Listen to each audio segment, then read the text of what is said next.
नमस्कार, मैं दीपक शर्मा और मेरे यूट्यूब मंच पर आपका स्वागत। दोस्तों, जब प्रेशर ज़्यादा होता है, दबाव ज़्यादा होता है, तो 100 में से 99 नेता, 99 लीडर्स सिचुएशन देखकर झुक जाते हैं, प्रेशर में आ जाते हैं। और मुझे लगता है मोदी कोई अजूबे नहीं है इस मामले में, और शायद इसीलिए वो चाहे डोनाल्ड ट्रंप हो या फिर आरएसएस के चीफ मोहन भागवत, अगर मोदी को लगता है कि दबाव बढ़ रहा है तो फिर वो उस दरबार में हाजिर होने में देर नहीं करते। और शायद इसीलिए आज 10 साल में पहली बार मिस्टर मोदी आरएसएस के मुख्यालय नागपुर पहुंचे और मोहन भागवत के दरबार में पेश हुए, हाजिर हुए। आप कह सकते हैं कि एक तरह का नरेंद्र का सरेंडर ही था।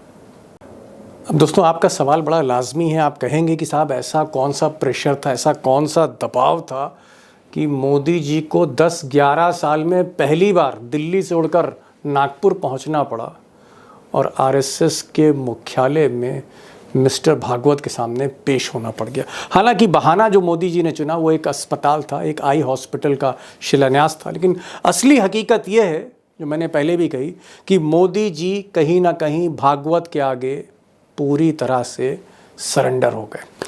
अब इसके कई कारण हैं, एक कारण नहीं है कि जो इन्होंने सरेंडर किया, कई कारण हैं। और मेरी आपसे सिर्फ इतनी सी गुजारिश है कि हर कारण को गौर से सुनिएगा, पिक्चर सारी क्लियर हो जाएगी।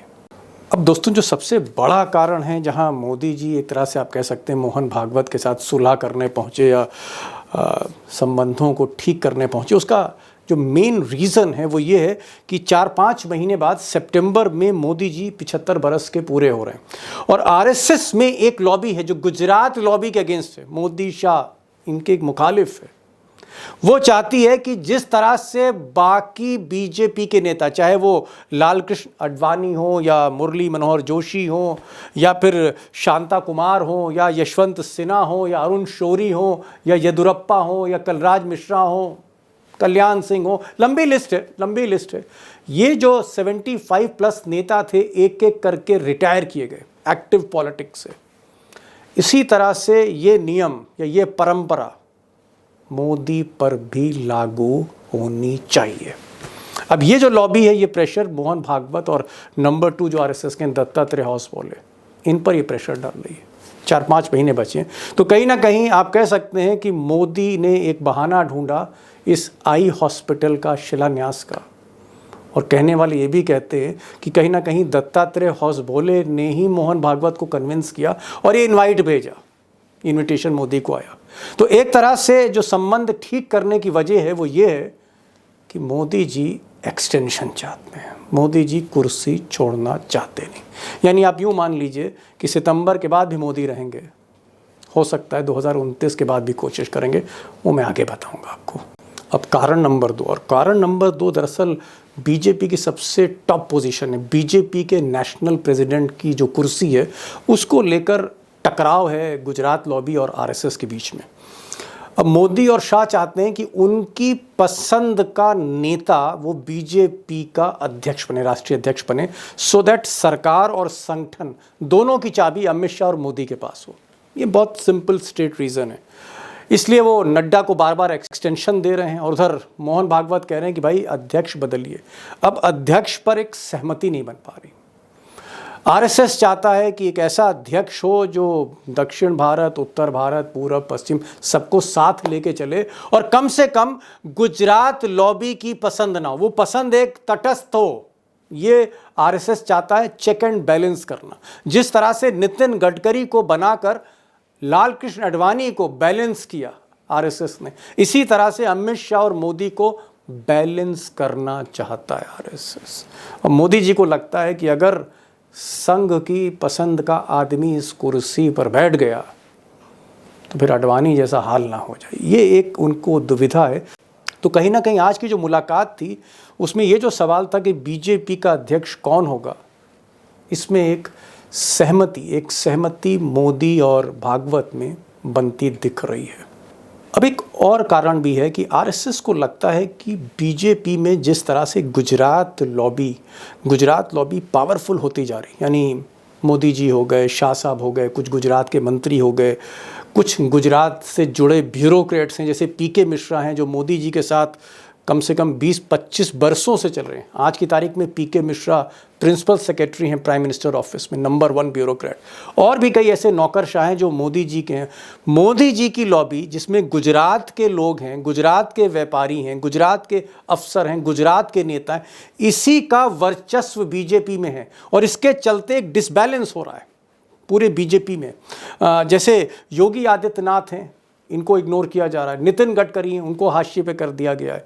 राजनाथ सिंह हैं, इनकी कोई सुनने वाला नहीं है। शिवराज सिंह चौहान है, वसुंधरा राजे हैं, देवेंद्र फडणवीस हैं, साउथ के कई नेता हैं।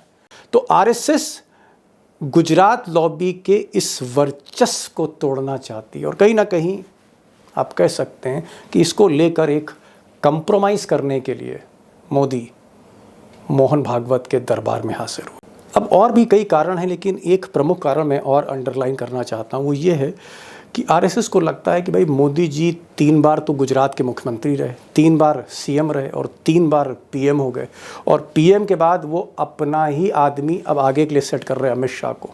तो 3 बार सीएम, 3 बार पीएम और उसके बाद अमित शाह, यानी कुल मिलाकर ये जो देश है, आरएसएस को लगता है कि ये सिर्फ अहमदाबाद या गांधीनगर से नहीं चल सकता, गुजरात लॉबी से नहीं चल सकता। इसलिए आरएसएस योगी आदित्यनाथ को या नितिन गडकरी को या फडणवीस को, ऐसे 3-4 नेता हैं जिसको फ्रंट लाइन में लाना चाहते हैं और ये सबसे बड़ी दुखती रग है मोदी जी के लिए, जो अमित शाह को कहीं ना कहीं एडजस्ट करना चाहते हैं। तो आप कह सकते हैं कि ये जो मुलाकात है, ये जो रिश्ते कहीं ना कहीं मोदी और भागवत के या गुजरात लॉबी और आरएसएस के थोड़े से उसमें बर्फ़ जम रही थी, उसको पिघलाने के लिए नरेंद्र मोदी वहाँ पहुँचे।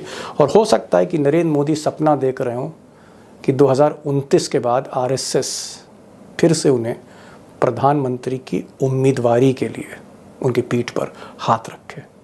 अब दोस्तों, आरएसएस के मुख्यालय के अंदर क्या हो रहा है, वहाँ पर क्या स्ट्रैटेजी बन रही है, चाहे वो मोहन भागवत हो या उनकी टीम हो, क्या वो रणनीति बना रहे हैं गुजरात लॉबी को लेकर। ये एक ऐसा सब्जेक्ट है कि इस पर आपको कोई ऐसा पत्रकार मिलेगा नहीं जल्दी जो असली अंदर की खबर दे, क्योंकि जो पत्रकार हैं ज़्यादातर वो फिर भाजपा के ही हैं जो एक अलग तरह से बात करते हैं। मेरी कोशिश थी कि कोई ऐसा न्यूट्रल आदमी मिले, कोई एक ऐसा जर्नलिस्ट हो जो आरएसएस का क्रिटिकल असेसमेंट करे, जो अंदर की बात बताए और निष्पक्षता के साथ बताए।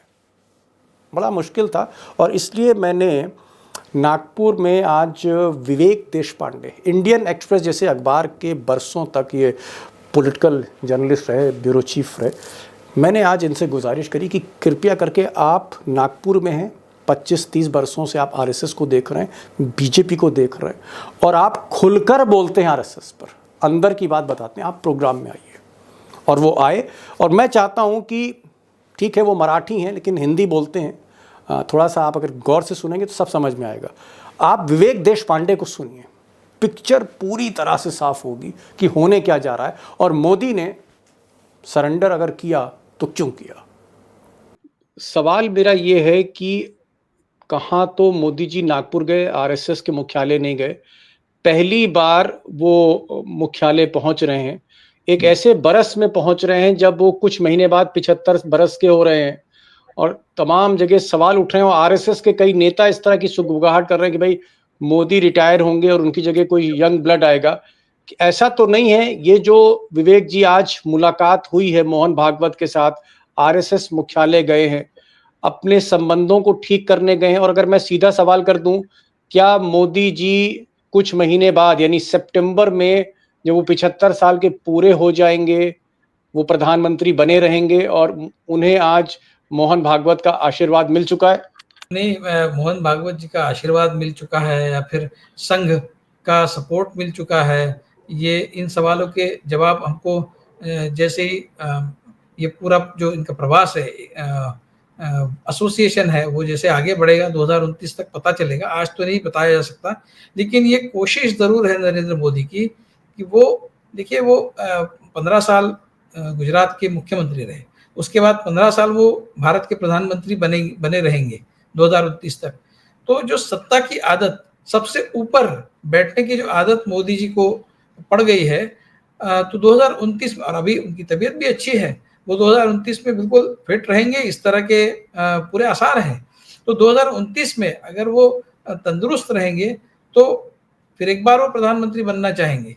वो किसी भी लिहाज से, आप जितना हम मोदी जी को जानते हैं, कोई इस बात की पॉसिबिलिटी नहीं है कि नरेंद्र मोदी 2029 में रिटायर हो जाएंगे। मैं जो समझता हूँ, अदरवाइज संघ के साथ सुलह की कोई जरूरत नहीं है। आज तक अकड़ दिखाई, अकड़ के साथ में रहे संघ के साथ, और अगर रिटायर ही होना है 2029 में तो फिर उसमें संघ के साथ संबंधों में सुधार की जरूरत क्या है? सुधार की जरूरत जी तो उसी लिए इसीलिए है कि 2029 में फिर एक बार नरेंद्र मोदी प्रधानमंत्री पद पर बैठना चाहते हैं। इसीलिए तो सुधार चाहते संघ में, कि संघ के साथ संबंधों में। वो इसलिए भी कि 2024 में उन्होंने देख लिया कि वो अपने बलबूते पर वो चुनाव जीत तो सकते हैं, लेकिन अपने बलबूते पर पुनः पूरा बहुमत नहीं ला सकते, और उसके लिए संघ की जरूरत होती है, क्योंकि संघ ने 2024 में जिस तरह से अपना पैर खींच लिया था, तो उसका एक झटका तो मोदी जी को पड़ा है। तो 2029 में फिर एक बार अगर प्रधानमंत्री बनना है तो संघ की मदद लगेगी। मुझे जी। लगता है नरेंद्र मोदी जी की इस विजिट को इसी परिप्रेक्ष्य में देखना चाहिए। विवेक जी, क्योंकि आप नागपुर में ही बरसों से रिपोर्टिंग कर रहे हैं, जहां संघ का मुख्यालय है, और आप बहुत कम ऐसे रिपोर्टर हैं आप जैसे जो संघ को लेकर, बीजेपी को लेकर अंदर की खबर खुलेआम आप बताते हैं, क्रिटिकल असेसमेंट करते हैं। आप बिल्कुल भी गोदी मीडिया की तरह आरती नहीं उतारते बीजेपी की या मोदी की, और इसलिए मैं आपको सैल्यूट करता हूं कि नागपुर में रहते हुए आप इतनी निर्भीक रिपोर्टिंग कर रहे हैं। मैं आपसे पूछना चाह रहा हूं, अगर मैं एक बहुत साफ सवाल आपसे पूछूं कि जिस तरह से मोदी जी ने या मोदी जी के दौर में आरएसएस ने अडवाणी को रिटायर किया, मुरली मनोहर जोशी को रिटायर कर दिया, शांता कुमार को रिटायर किया, यशवंत सिन्हा को रिटायर किया, अरुण शौरी को रिटायर किया, कलराज मिश्रा को रिटायर कर दिया, लालजी टंडन जो अब मरहूम है उनको रिटायर कर दिया, येदुरप्पा को रिटायर, ये बहुत लंबी लिस्ट में बोलता चला जाऊंगा। क्या यही परंपरा मोदी के लिए होगी? मोदी भी 75 साल में रिटायर होंगे या नहीं होंगे? मैं एक ऑब्जेक्टिव आंसर चाहता हूं साहब। जी, जितना मैं मोदी जी को समझता हूँ, मुझे नहीं लगता कि मोदी जी रिटायर होंगे। और नहीं तो ये हो बाकी क्यों सकता हो है। गए साहब? विवेक भाई, बाकी फिर क्यों हो गए? जी, लेकिन मोदी जी अलग है, आप तो जानते हैं। मोदी जी बाकी लोग, और संघ संघ ने जो बाकी जो रिटायर हो चुके हैं, जैसे अडवाणी की बात अगर हम लेते हैं, तो अडवाणी जी जो है जिस समय बहुत ताकतवर थे बीजेपी में, उस समय संघ ने नितिन गडकरी जैसे व्यक्ति को भाजपा का अध्यक्ष बनाया 2010 में, जबकि नितिन गडकरी जी को महाराष्ट्र के बाहर कोई ज्यादा उनकी आइडेंटिटी नहीं थी, पहचान नहीं थी उनकी। ऐसे व्यक्ति को उन्होंने भेजा, जबकि दिल्ली में भाजपा के इतने कद्दावर नेता बैठे हुए थे। अडवाणी जी थे, सुषमा स्वराज थी, अरुण जेटली थी, मुरली मनोहर जी जोशी थे।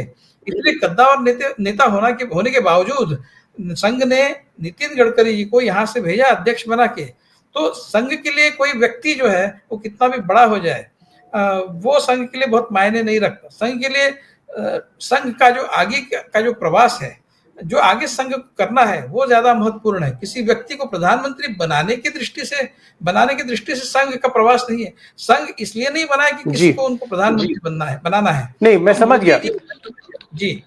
आप ये कह रहे हैं, आपका जो जवाब है, आप ये कह रहे हैं कि अडवाणी के रिश्ते आरएसएस से बहुत अच्छे नहीं थे, और उन्होंने, आरएसएस ने नितिन गडकरी जो नागपुर के नेता हैं लोकल, उनको बीजेपी का अध्यक्ष बना दिया, और उसके बाद अडवाणी को रास्ता बाहर का दिखा दिया गया। मोदी ऐसी नौबत नहीं आना चाहते, मोदी अडवाणी नहीं बनना चाहते।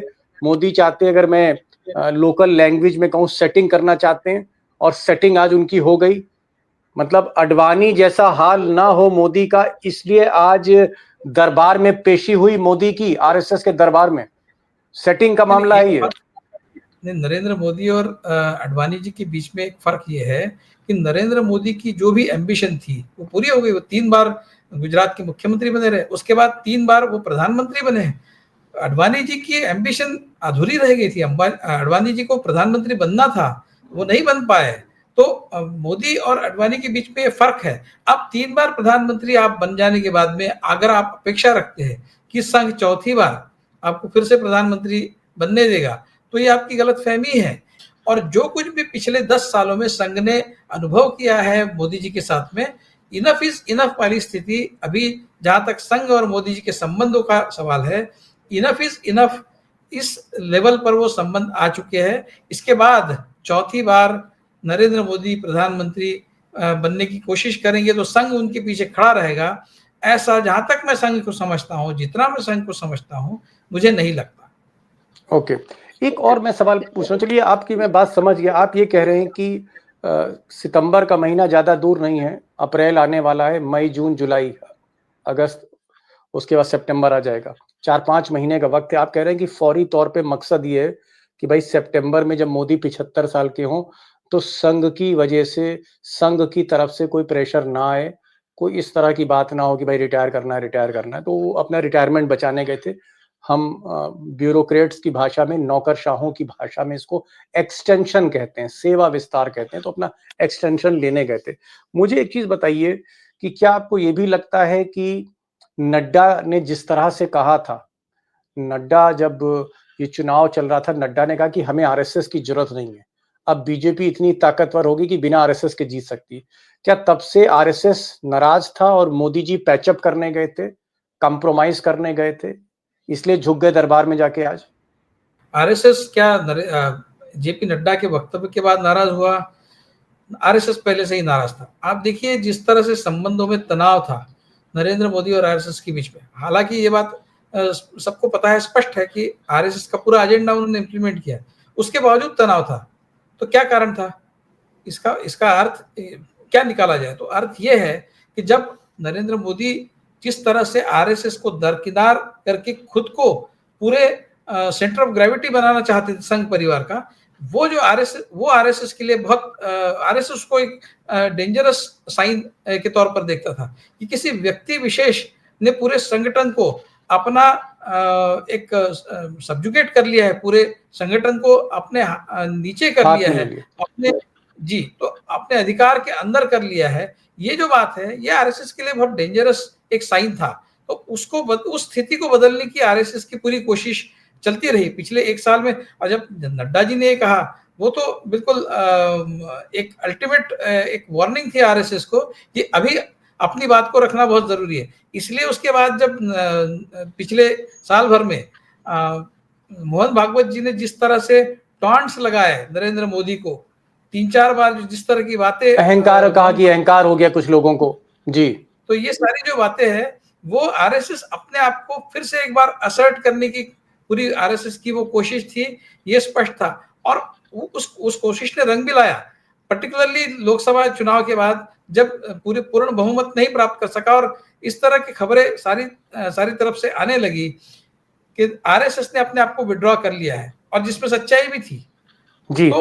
और तब नरेंद्र मोदी को पता चला कि आरएसएस की ताकत कितनी है, और उस ताकत का एहसास आरएसएस ने नरेंद्र मोदी को दिलाया। उसके बाद हरियाणा और महाराष्ट्र में चुनाव हुए, उसमें आरएसएस पूरी तरह से बीजेपी के साथ में कंधे से कंधा मिलाकर जब आरएसएस ने काम किया, और उसका फल जो देखने को मिला, तो उस पर से भी ये स्पष्ट हो गया कि आरएसएस की ताकत क्या है आज भी।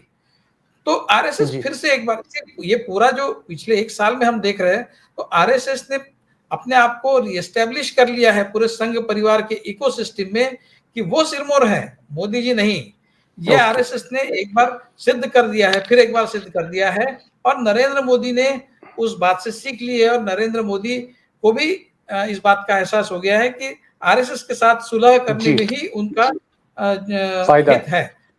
जी, तो ये बड़ी बात कही, बड़ी बात कही विवेक देश पांडे ने। दोस्तों बड़ी बात कही उन्होंने, ये कहा कि कहीं ना कहीं आरएसएस जो है वही अल्टीमेट है, प्रधानमंत्री कोई तय करेगा या अध्यक्ष कोई तय करेगा, जो बड़े फैसले हैं वो आरएसएस ही लेगा। और आरएसएस ने आईना दिखाया मोदी को, और मोदी को झुकना पड़ा, कंप्रोमाइज करना पड़ा। मोदी की ये मजबूरी थी, क्योंकि जो डिसाइडिंग फैक्टर है वो आरएसएस है, नॉट बीजेपी। ये कहना चाह रहे हैं। एक और चीज मैं आखिरी सवाल आपसे करूंगा, क्या मोदी, मान लीजिए अगर वो रिटायर होते हैं 75 साल के बाद या 76 साल के बाद या जब भी, क्या रिटायरमेंट के बाद, और रिटायरमेंट मुझे लगता है कि वो कोई 15 साल बाद नहीं होना, अभी होना है, जो भी होना है, मतलब 2-3 साल या 4 साल के अंदर, जो भी समझ लीजिए आप। क्या मोदी जब रिटायर होते हैं तो मोदी तय करेंगे कि अमित शाह उनके सक्सेसर बने, उत्तराधिकारी बने, या योगी उनके उत्तराधिकारी बने, या कोई और? मोदी तय करेंगे कि प्रधानमंत्री का उत्तराधिकारी कौन होगा, या ये आरएसएस तय करेगा? ये मुझे थोड़ी क्लैरिटी दे दी हमारे दोस्तों को। नहीं, इसके बाद अभी केवल मोदी तय करेंगे या फिर सिर्फ बीजेपी अपना नेता चुनेगी, ऐसी स्थिति नहीं रही। आरएसएस को उसमें इन्वॉल्व करना ही पड़ेगा और आरएसएस अपनी बात रखेगा ही। ये ज़रूरी नहीं कि आरएसएस किसी एक व्यक्ति के बारे में ये कहेगा कि नहीं यही बनेगा प्रधानमंत्री, ये ज़रूरी नहीं है। लेकिन अगर आरएसएस को बीजेपी के अंदर से जो नाम आएगा, उस नाम पर आरएसएस को अगर कोई रिजर्वेशन है, उस नाम के बारे में रिजर्वेशन है, उस व्यक्ति के बारे में रिजर्वेशन है, तो आरएसएस अपनी बात रखेगा और कहेगा कि नहीं। आरएसएस अपना अपना भी नाम रखेगा, इसमें भी कोई शक नहीं। आरएसएस अपना चॉइस जो है वो भी बीजेपी के सामने मतलब रखेगा। 100% मोदी तय नहीं करेंगे खुद? ये तो स्पष्ट है कि बिल्कुल नहीं होगा ऐसा। उस समय जो स्थिति बनी थी जब मोदी प्रधानमंत्री बने, वो स्थिति ऐसी थी कि जिससे आरएसएस जूझ नहीं सकता था, जिसके साथ में आरएसएस कॉन्टेस्ट नहीं कर सकता था। कि आरएसएस तो नितिन गडकरी को चाहते थे, आरएसएस वाले तो नितिन गडकरी को चाहते थे प्रधानमंत्री बनाना, और उस लिहाज से ही नितिन गडकरी को 2010 में भेजा गया था। लेकिन स्थितियां पलट गई। नितिन गडकरी का पूर्ति वाला प्रकरण जो है वो बीजेपी के अंदर से करप्शन के केस में नितिन गडकरी अगर नहीं फंसे होते तो शायद दूसरा वो बीजेपी के अंदर से ही किस तरह से उसका ये बनाया गया एक माहौल, ये भी सभी जानते हैं। तो सारे जो डॉक्यूमेंट वगैरह दिए गए वो बीजेपी तो के आप अंदर ये से कह रहे हैं कि मिस्टर मोदी तय नहीं करेंगे कि मिस्टर मोदी के बाद कौन पीएम होगा?